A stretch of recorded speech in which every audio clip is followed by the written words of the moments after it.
Hey, mission heads or Bible geeks. Welcome to the weekly Lake Grove Mission Comment as we finish up the Old Testament today with a passage from Zechariah. Listen. Then this message came to Zechariah from the Lord, Yahweh. This is what the Lord of heaven's armies says. Judge fairly and show mercy and kindness to one another. Do not oppress widows, orphans, foreigners, and the poor, and do not scheme against each other. Once again, we see God's commitment to the vulnerable, represented by those code words, widows and orphans and foreigners.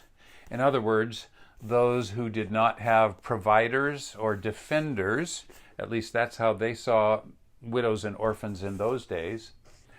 And foreigners would be people from elsewhere who are different from you, whom you might be tempted to ignore or reject or even exploit. And Zechariah throws in another vulnerability dynamic, poverty, the poor. The weak, the needy, marginalized are not to be oppressed, he says. In fact, they are to be treated fairly and with mercy and kindness, just like we treat one another.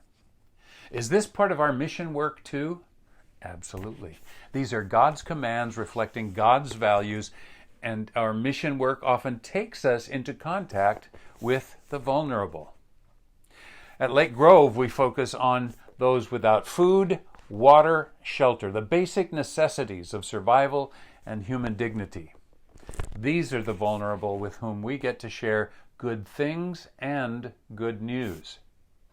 And then very quickly, before I finish, Zechariah tacks on that last little admonition. And don't scheme against each other either. When we form mission teams or interface with other churches doing mission, there is no place for rivalries or territorialism. We are one body. We are Christ's body, united in channeling His love to those who need it most. Hallelujah.